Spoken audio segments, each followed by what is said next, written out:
तो दोस्तों, जहां हॉलीवुड के पास साइंस फिक्शन और सुपर हीरो कॉमिक्स का एडवांटेज है, वहीं इंडिया की हिस्ट्री और माइथोलॉजी इतनी जोरदार है कि इससे ऐसी जादुई फिल्में बनती है जो कि अक्सर बड़ी फॉरेन मूवीज को भी टक्कर दे देती है।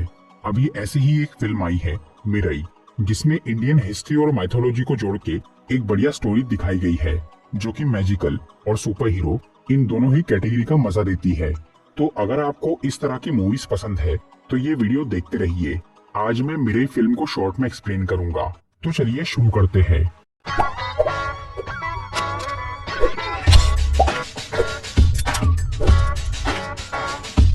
मूवी की शुरुआत में सम्राट अशोक दिखाए गए हैं, जो कि भारत के एक बहुत शक्तिशाली राजा थे और उनका काफी बड़ा साम्राज्य था। सम्राट अशोक ने कई जंग लड़ी थी और जीती थी और उन्हें हराना लगभग नामुमकिन था। लेकिन फिर सन 261 BCE में कलिंग की लड़ाई हुई, जिसमें राजा अशोक जीत तो गए, पर उस युद्ध में लाखों लोगों की मौत देखकर वो अंदर से हिल गए। तब सम्राट अशोक ने हिंसा छोड़ दी और उन्होंने अहिंसा का धर्म अपनाकर बाकी जिंदगी शांति का उपदेश दिया। लेकिन मूवी में इसी बात को थोड़ा सा बदला गया है। यहाँ हमें ऐसा दिखाया गया है कि राजा अशोक के पास जादुई शक्तियाँ थी, जिसकी वजह से उन्होंने कलिंग का युद्ध जीता था। पर बाद में उन्हें इस बात का बहुत पछतावा हुआ कि उनकी शक्ति से इतना विनाश हुआ है और लाखों लोग मारे गए। इसीलिए सम्राट अशोक ने अपनी सभी रहस्यमय शक्तियाँ 9 अलग अलग ग्रंथ यानी किताबों में डाल दी और उन ग्रंथों को काबिल योद्धाओं और ज्ञानियों को सौंपकर उनसे मानव जाति का विकास करने को कहा। तब उन लोगों ने वो किताबों का सही इस्तेमाल किया और उन्हें पीढ़ी दर पीढ़ी आगे बढ़ाकर उनकी रक्षा भी की। उन ग्रंथों में हर तरह के ज्ञान और शक्ति का राज छुपा था, जिन्हें इतिहास के कई बुरे लोगों ने हासिल करने की कोशिश की। लेकिन उन योद्धाओं ने कभी वो ग्रंथों पर आंच नहीं आने दी और उन्हें संभाल के रखा। इस तरह से कई सदियां बीत गई और वो 9 किताबें दुनिया के अलग अलग हिस्सों में अलग अलग लोगों के पास सुरक्षित रही। उन ग्रंथों में सबसे खास था अमृत ग्रंथ, जिसमें अमर होने का ज्ञान था। उसे संभालने की जिम्मेदारी हिमालय के उन महर्षियों को दी गई थी जिनके पास भविष्य देखने की शक्ति थी, और हर दौर में उस किताब को एक ऐसे इंसान को सौंपा जाता था जो काफी दूर का भविष्य देख सकता था। सन 2000 में ये क्षमता अंबिका नाम की एक औरत के पास थी, इसलिए वो उस ग्रंथ को संभाल रही थी। फिर एक दिन अंबिका को ध्यान करते वक्त एक बहुत ही भयानक दृश्य नजर आता है, जिसमें कोई बुरा आदमी उन सभी किताबों को हासिल करके दुनिया में तबाही ला रहा है। इसीलिए अंबिका बाकी सभी रक्षकों को जमा करके उन्हें इस बारे में सावधान करती है।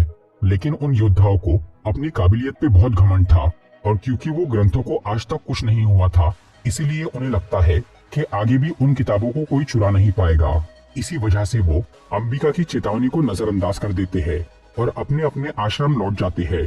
पर अंबिका को अपनी भविष्यवाणी पे पूरा यकीन था और वो उसे रोकने के लिए कुछ भी करने को तैयार थी।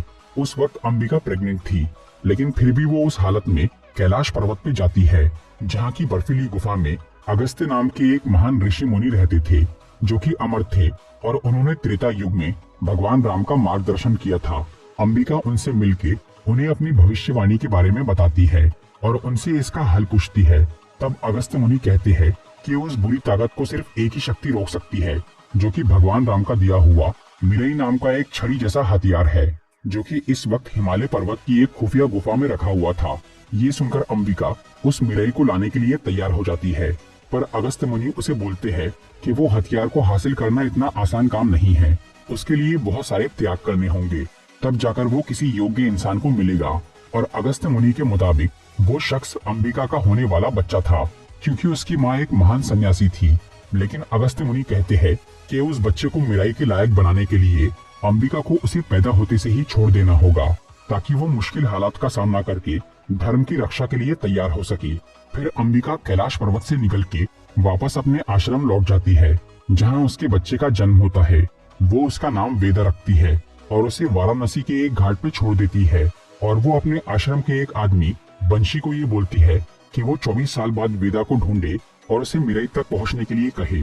इसके बाद अंबिका वो अमर ग्रंथ लेकर अपने आश्रम से निकल जाती है और उसे एक गुप्त जगह पे छुपा देती है, क्योंकि वो बुक सबसे इम्पोर्टेंट थी और उसे बचाने के लिए उनके आश्रम में कोई भी योद्धा नहीं था, वहाँ सब सन्यासी ही थे। उस ग्रंथ को छुपाने के बाद अंबिका खुद भी कहीं लापता हो जाती है और कभी अपने आश्रम नहीं लौटती। फिर धीरे धीरे साल बीतने लगते हैं और अंबिका की भविष्यवाणी के मुताबिक एक बुरा आदमी उन ग्रंथों को हासिल करने निकल पड़ता है। उसका नाम था महावीर लामा, जो कि असल में एक तांत्रिक था और काला जादू करने में बहुत माहिर था। वो उन किताबों को पाकर दुनिया पर राज करना चाहता था और भगवान बनना चाहता था। महावीर ने उन ग्रंथों को हासिल करने के लिए एक टीम बनाई थी जिसका नाम था ब्लैक स्वॉर्ड। उसमें कई सारे खतरनाक फाइटर्स थे और एक बूढ़ा प्रोफेसर जिसे हिस्ट्री और साइंस का बहुत नॉलेज था और वो उन बुक्स की लोकेशन ढूंढने का काम करता था। उस प्रोफेसर की मदद से लामा वो किताबों का पता लगाता है और उन जगहों पे जाकर अपनी श्रापित तलवार से उन ग्रंथों के रक्षकों को मार देता है और वो बुक्स ले लेता है।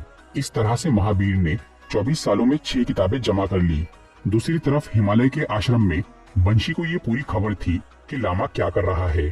उस राक्षस को सिर्फ अंबिका का बेटा ही रोक सकता था, जिसे वापस लाने का अब समय आ चुका था।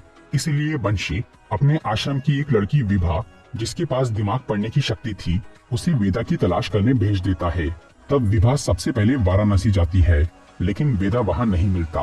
वो वहाँ से कहीं और चला गया था, क्योंकि वेदा को बचपन से ही ये महसूस होता था कि आसमान के तारे उसे रास्ता बता रहे हैं। इसलिए वो ज्यादा दिन तक एक जगह पे नहीं रहता था और सही वक्त आने पर तारों की दिशा में चल पड़ता था। इससे वो कई अलग अलग जगह पर गया, जहाँ मुश्किल हालात में बिना माँ बाप के उसका विकास हुआ। फिलहाल वो हैदराबाद शहर में था और एक इल्लीगल बिजनेस कर रहा था, लेकिन वेदा का दिल बहुत अच्छा था और वो हमेशा लोगों की हेल्प करता था। उधर विभा अपनी दिमागी शक्ति से कई लोगों से वेदा की इंफॉर्मेशन निकालती है और उसे ढूंढते हुए हैदराबाद पहुंच जाती है, जहां विभा उसे बताती है कि वो एक योद्धा है जिसे 9वें ग्रंथ की रक्षा के लिए चुना गया है और इसके लिए उसे मिरई तक पहुंचना होगा। अंबिका ने बंशी को ये नहीं बताया था कि मिरई एक हथियार है। उसने बस ये कहा था कि वेदा को मिरई तक पहुंचाना है, जिसकी वजह से बंशी और विभा उसे एक जगह समझ रहे थे और वेदा को वहां ले जाना चाह रहे थे। पर वेदा को विभा की बातें बकवास लगती है और वो उस पर ध्यान नहीं देता। इसके बावजूद भी विभा उसके आसपास ही रहती है और उसे दोबारा समझाने की कोशिश करती है कि एक जालिम तांत्रिक जो भगवान बनकर सबको मारना चाहता है, उसे रोकने के लिए वेदा को मदद करनी ही होगी। लेकिन वेदा को ये यकीन नहीं आ रहा था कि वो धर्म की रक्षा करने वाला एक योद्धा है। वो खुद को गलत धंधा करने वाला एक बुरा इंसान समझता था। तब विभा उसे दिखाती है कि उसने आज तक जो भी काम किए हैं उसमें अच्छाई छुपी थी और उससे सबका भला ही हुआ है। ये जानकर वेदा को विभा की बातों पर भरोसा आता है। फिर वो वेदा को बताती है कि वो अंबिका का बेटा है, जो कि एक बहुत बड़ी ज्ञानी थी और उसने मिरई का रास्ता उसे बचपन में ही बता दिया था, जो कि वेदा की यादों में है। उस रास्ते को जानने के लिए विभा वेदा को एक खास मुद्रा यानी हैंड जेस्चर बताती है, जिससे उसे अपने पैदा होने के पहले का समय याद आता है, जब अंबिका ने उसे कई जरूरी बातें बताई थी। उसमें उसने ये भी कहा था कि वो वेदा से दोबारा तंत्र वन में मिलेंगी, वो जगह जहाँ पे एक ग्रंथ रखा था। फिर वेदा 2-3 बार उस मुद्रा को दोहराकर अंबिका की सभी बातें समझने की कोशिश करता है। दूसरी तरफ महावीर लामा ने 8 किताबें जमा कर ली थी। अब बस एक आखिरी अमर ग्रंथ रह गया था जो उसे मिल नहीं रहा था। उसके बारे में लामा को बस इतना पता था कि वो अंबिका के आश्रम में है, जो कि एक खुफिया जगह थी और वहां पहुंचना बहुत मुश्किल था। उस आश्रम का पता लगाने के लिए महावीर ने अपनी एक साथी युका को तिब्बत के एक दूसरे आश्रम में भेजा था, जहाँ पे उच्च शिक्षा हासिल करने वालों को ही अंबिका के आश्रम का पता बताया जाता था। युका ने तिब्बत के उस आश्रम में 10 साल रहकर वहाँ के गुरु का भरोसा जीता था। तब जाकर उसे हिमालय की उस सीक्रेट मोनेस्ट्री का एड्रेस मिला, जिसके बाद युका अपने गुरु को ही मार देती है और अंबिका वाले आश्रम में चली जाती है। वहाँ वो बंशी से अमर ग्रंथ मांगती है, लेकिन वो उसे कुछ नहीं बताता। तब युका उसे मार देती है और आश्रम के हर कोने में वो किताब ढूंढती है, पर जब उसे वो बुक नहीं मिलती तो वो उस पूरी जगह को ही जला देती है। लेकिन इससे थोड़ा पहले वहाँ एक कबूतर आया था, जिसके जरिए विभा ने बंशी को ये मैसेज भेजा था कि उसे वो योद्धा मिल गया है। उस कबूतर को देखकर युका को लगता है कि जिसने वो मैसेज भेजा है उसी के पास 9वां ग्रंथ है। इसीलिए उस इंसान को ढूंढने के लिए युका उस कबूतर के पैर में एक ट्रैकर लगा के उसे वापस भेज देती है। फिर वो उस कबूतर के पीछे हैदराबाद आ जाती है और विभा के पास पहुंचती है, जो कि इस वक्त वेदा के साथ थी। युका जब यहाँ विभा को पकड़ने की कोशिश करती है तो वेदा बीच में आ जाता है और उससे लड़ाई करता है, लेकिन वो हार जाता है और युका उसे जान से मारने लगती है। तब विभा उसे बचाने के लिए युका को झूठ बोलती है कि अमर ग्रंथ उसके पास है, जिसे लेने के लिए उसे वेदा को छोड़ना होगा। इसकी वजह से युका उसे छोड़ देती है और विभा को एक हेलीकॉप्टर में बिठाकर वहाँ से निकल जाती है। जिसके बाद वेदा फिर से वही मुद्रा बनाता है और तब उसे अपनी माँ और अगस्त्य मुनि की बातें सुनाई देती है, जिन्होंने वेदा के पैदा होने से पहले ये वरदान दिया था कि समय आने पर जब उसका खून और पानी एक होंगे तब उसे मिराई का रास्ता मिल जाएगा। अभी वेदा बारिश में बैठा था और यूका के साथ लड़ाई की वजह से उसके शरीर से खून बह रहा था, इसीलिए अब अगस्त्य मुनि का वरदान पूरा हो जाता है और वेदा के शरीर पर उसके खून से एक टैटू बनता है, जो कि असल में मिराई तक पहुंचने का मैप था और उसके मुताबिक वो जगह नॉर्थ हिमालय यानी नेपाल के पास थी। इसलिए वेदा अपने एक दोस्त को लेकर वहां चला जाता है और काफी भटकने के बाद एक बर्फीली पहाड़ी पर पहुंचता है, जहां वो एक गुफा में गिर जाता है। वहां पे वेदा को वो छड़ी दिखती है, जिससे उसे समझ में आता है कि मिराई कोई जगह नहीं बल्कि उस छड़ी का नाम है। लेकिन उसे हासिल करना इतना आसान काम नहीं था, क्योंकि एक बड़ा सा पक्षी उसकी रक्षा कर रहा था, जो कि असल में रामायण के जटायु का भाई संपाति का वंशज था। वेदा जब मिराई के पास जाने की कोशिश करता है तो वो पक्षी उस पर हमला कर देता है, जिसके बारे में अंबिका ने वेदा को बचपन में ही बताया था कि उस पक्षी को ताकत से नहीं हराया जा सकता, बल्कि उसे अपना मकसद समझाकर ही उसकी मदद ली जा सकती है, जिसके लिए वेदा को उसका सर छूना था। ऐसा करने पर वो पक्षी शांत हो जाता है और वेदा को अपने ऊपर बिठाकर मिराई के पास ले जाता है। तब वेदा वो छड़ी लेकर उस गुफा से बाहर आ जाता है और उसकी पावर इस्तेमाल करने की कोशिश करता है, पर वो मिराई काम नहीं करता। तभी उस पहाड़ी पर अगस्त्य मुनि आकर वेदा से मिलते हैं और उसे बोलते हैं कि वो छड़ी इस्तेमाल करने के लिए पहले उसे मिराई के साथ तन मन से एक होना होगा, और ये काम सिद्ध क्षेत्र नाम की एक जगह पर ही हो सकता था, जहाँ पे भगवान राम ने पहली बार शस्त्र उठाए थे। तब वेदा, उसका दोस्त और अगस्त्य मुनि सिद्ध क्षेत्र चले जाते हैं। उधर यूका को पता चलता है कि विभा ने उससे 9वें ग्रंथ के बारे में झूठ कहा था, इसलिए वो उसे टॉर्चर करती है और फिर उसे लामा के पास ले जाती है, जहाँ विभा महावीर को बोलती है कि उसकी सोच गलत है। तब लामा बताता है कि उसे भगवान से नफरत क्यों है। असल में उसके साथ बचपन में भगवान को मानने वाले लोगों ने बहुत अन्याय किया था। उसकी माँ को चुड़ैल बोलकर मार दिया गया, उसे मनहूस कहकर स्कूल से निकाल दिया गया और पत्थरों से पीटा गया। तब महावीर ने गुस्से में अपने पूरे गांव को ही जला दिया था और उस दिन से उसने ताकतवर बनने और दुनिया पर राज करने का फैसला कर लिया था। इस पर विभा बोलती है कि उसे रोकने के लिए अब अंबिका का बेटा आ चुका है। ये सुनकर लामा को लगता है कि अमर ग्रंथ जरूर वेदा के ही पास होगा, इसलिए वो उसे पकड़ने के लिए यूका को एक खास हथियार देता है, जो कि उसने शब्द ग्रंथ यानी साउंड बुक से बनाया था। तब यूका विभा को लेकर वेदा की तलाश में निकल जाती है, जो कि उसे सिद्ध क्षेत्र में मिल जाता है। वहाँ पे यूका के बहुत सारे फाइटर साथी वेदा पे हमला करते हैं, जिनसे वो अपनी छड़ी के साथ लड़ता है, पर अभी तक उसमें शक्ति नहीं आई थी।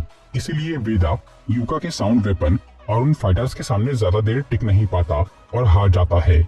लेकिन फिर उसे अगस्त्य मुनि का बताया हुआ एक मंत्र याद आता है, और जब वो मिराई पे ध्यान लगाकर वो मंत्र बोलता है तो उस छड़ी में पावर आ जाती है और उससे बहुत सारी एनर्जी निकलती है, जिसका इस्तेमाल करके वेदा उन सब फाइटर से लड़ता है और उन्हें हरा देता है। यहाँ तक कि उस एनर्जी से वो साउंड वेपन भी टूट जाता है। आखिर में वेदा मिराई से यूका पे वार करके उसे मार देता है। इस सब के बीच में विभा के हाथ पे एक गहरी चोट लग गई थी, जिसकी वजह से वो कमजोर और बेहोश हो रही थी। लेकिन फिर जैसे ही विभा के हाथ पे वो छड़ी लगती है तो उससे उसकी चोट ठीक हो जाती है, क्योंकि मिराई में कई सारी शक्तियाँ थी और वो छड़ी अपना आकार भी बदल सकती थी। अगस्त्य मुनि अब वहाँ से चले गए थे, क्योंकि वेदा को मिराई का इस्तेमाल करना आ गया था। फिर वेदा को याद आता है कि अंबिका ने उसे तंत्र वन में मिलने के लिए कहा था। तब विभा उसे बताती है कि वो जगह कामाख्या द्वीप पे है, जहाँ तांत्रिकों का समूह रहता है, जिनके गुरु है अंगम बाली नाम के एक महातांत्रिक, जो कि पहले तंत्र ग्रंथ के रक्षक थे। तब वेदा और विभा काफी लंबा सफर तय करके उस आइलैंड पे जाते हैं और तंत्र वन जंगल में पहुंचते हैं, जहां उन्हें अंगम बाली मिलते हैं, जो कि वेदा की छड़ी देखकर तुरंत ये जान जाते हैं कि वही वो योद्धा है जिसके बारे में अंबिका ने बताया था। फिर जब वेदा उनसे अपनी माँ के बारे में पूछता है तो अंगम बाली एक लंबी कहानी सुनाते हैं। कई साल पहले वो एक गांव के पास से गुजर रहे थे, तब उन्हें एक बच्चा मिला था जो था महावीर लामा। उसे देखकर अंगम बाली को लगा था कि वो एक मासूम बच्चा है जिसका गांव जल गया और उसमें उसके माँ बाप मर गए। इसीलिए उन्होंने महावीर को अपने साथ अपने घर तंत्र वन में ला लिया और उसे अपने बेटे के साथ रखकर तांत्रिक शिक्षा दी, जो कि लामा ने बहुत जल्दी सीख ली और वो उसमें माहिर हो गया। फिर कुछ साल बाद अंगम बाली ने अपने बेटे और महावीर को ये बताया कि उनके पास तंत्र ग्रंथ है जिसके वो रक्षक है। लेकिन अब वो उस किताब की जिम्मेदारी किसी और को सौंपना चाहते थे, जिसके लिए उन्होंने एक परीक्षा रखी। उसमें अंगमवाली के बेटे के साथ लामा भी शामिल हुआ और उसने अपनी शक्ति का काफी अच्छा प्रदर्शन किया, लेकिन उसके हर मंत्र में बहुत गुस्सा और विनाश था, जिसे देखकर अंगमवाली ने उसे नहीं चुना और अपने बेटे को तंत्र ग्रंथ का नया रक्षक बना दिया। इससे महावीर को बहुत गुस्सा आया और उसने चुपके से अंगमवाली के बेटे को मार दिया और उससे वो ग्रंथ छीन लिया। फिर लामा ने उस किताब से कुछ खतरनाक मंत्र सीखे और कई सारे जादुई कंगन बनाए, जिसे उसने सभी गांव वालों को पहनाकर उन्हें अपने वश में कर लिया। इसके बाद महावीर वो तंत्र ग्रंथ और अंगमवाली के बेटे की लाश लेकर उनके सामने आया। फिर उसने उन्हें बांध दिया और गांव में तबाही मचाना शुरू किया। उसे रोकने के लिए जब गांव वाले आगे आए तो लामा ने उस कंगन के जरिए उनका खून जमा दिया, जिससे वो धीरे धीरे मरने के करीब पहुंच गए। पर तभी वहां पे अंबिका आ गई, जिसने कुछ टाइम पहले ही ये भविष्य देखा था कि महावीर लामा तंत्र वन से एक ग्रंथ चुराएगा और बाकी ग्रंथ हासिल करके दुनिया में आतंक फैलाएगा। अंबिका उसे रोक तो नहीं सकती थी, लेकिन वो उन लोगों की जान बचा सकती थी जिन्हें लामा अभी उस कंगन से मार रहा था। उस कंगन को वशीकरण के दौरान जिंदा इंसान के हाथ से निकाला नहीं जा सकता था, इसलिए अंबिका अंगमवाली के मरे हुए बेटे के हाथ से वो कंगन निकालती है और उस पे एक मंत्र पढ़ना चालू करती है। उस जानलेवा विधि को तोड़ने के लिए उस कंगन के साथ एक इंसान को अपनी आहुति देना पड़ता था, इसलिए अंबिका उस कंगन को अपने मंत्र से जलाती है और खुद भी उसके साथ जलकर मर जाती है, जिससे गांव के सभी लोगों के कंगन भी जल जाते हैं और वो बच जाते हैं। पर उधर महावीर अब ये जान गया था कि तंत्र ग्रंथ जैसे 8 और ग्रंथ है जिससे वो महाशक्तिशाली बन सकता है, इसलिए उस दिन से वो उन्हें हासिल करने निकल पड़ा। इधर वेदा जब अपनी माँ के त्याग की कहानी सुनता है तो वो कसम खा लेता है कि वो किसी भी हाल में लामा को रोक के रहेगा। फिर अंगमवाली उसे बोलते हैं कि अंबिका ने अमर ग्रंथ कहाँ रखा है, ये बात उन्हें भी नहीं मालूम। तब वेदा को लगता है कि उसकी माँ ने उसे तंत्रवन में सिर्फ अपनी कहानी बताने के लिए नहीं बुलाया, बल्कि उन्होंने 9वां ग्रंथ भी वहीं कहीं छुपाया है। फिर वेदा को आसमान में कुछ तारे गिरते हुए दिखते हैं, इसलिए वो उनकी दिशा में उस जंगल के अंदर जाता है, जहाँ उसे एक गुफा में अमर ग्रंथ मिल जाता है। इसके बाद वेदा और विभा वहाँ से निकलने लगते हैं। तब अंगमवाली उन्हें बोलते हैं कि उनके मुताबिक महावीर फिर से वो कालभूति वाली विधि यानी उन कंगन से लाखों लोगों को मारना चाहता है। दूसरी तरफ लामा सच में वही काम कर रहा था। उसने बहुत सारे जादुई कंगन बना लिए थे, जिन्हें लेकर वो कुंभ के मेले में जाता है और वहाँ पंडितों को पैसा खिलाकर उनके जरिए वो कंगन सभी लोगों को पहना देता है। अब बस उसे अमर बनना था, जिसके लिए उसे आखिरी ग्रंथ की जरूरत थी। और महावीर को ये समझ में आ गया था कि वो ग्रंथ अंबिका के बेटे के पास है, इसीलिए वो उसकी तलाश करने निकल जाता है। उधर विभा, वेदा और उसका दोस्त जब कामाख्य द्वीप से बाहर आते हैं तो उन्हें पुलिस वाले पकड़ लेते हैं, जो कि कुछ वक्त से वेदा का पीछा करके उसकी अजीब हरकतें देख रहे थे। फिर वो पुलिस वाले वेदा और उसके साथियों से वो छड़ी और ग्रंथ छीन लेते हैं और उन्हें एक ट्रेन से हैदराबाद ले जाने लगते हैं।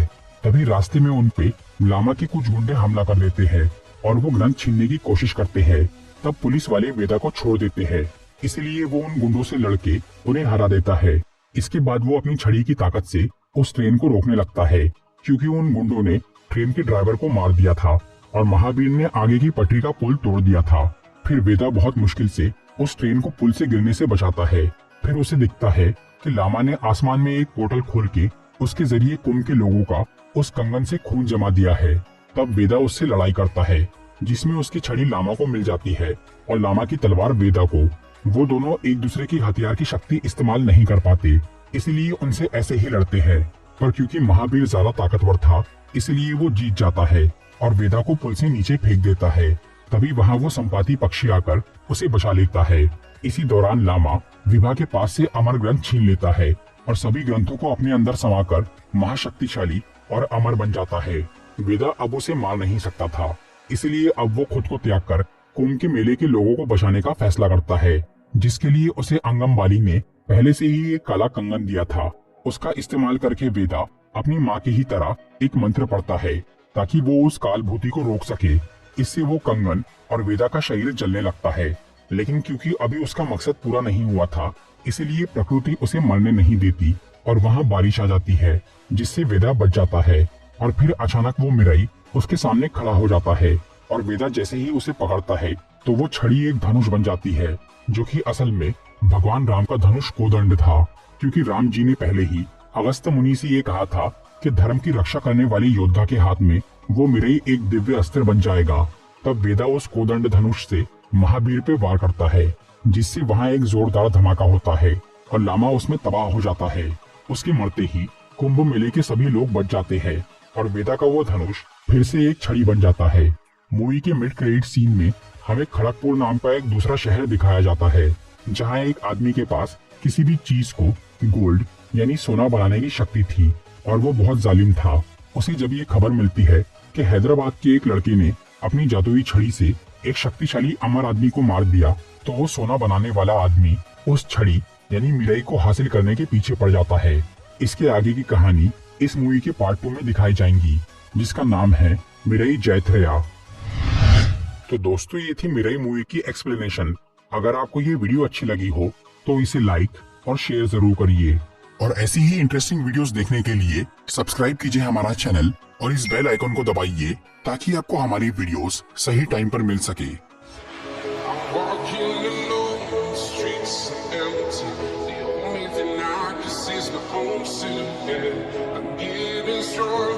Step by step, the clock is ticking, but there's no time for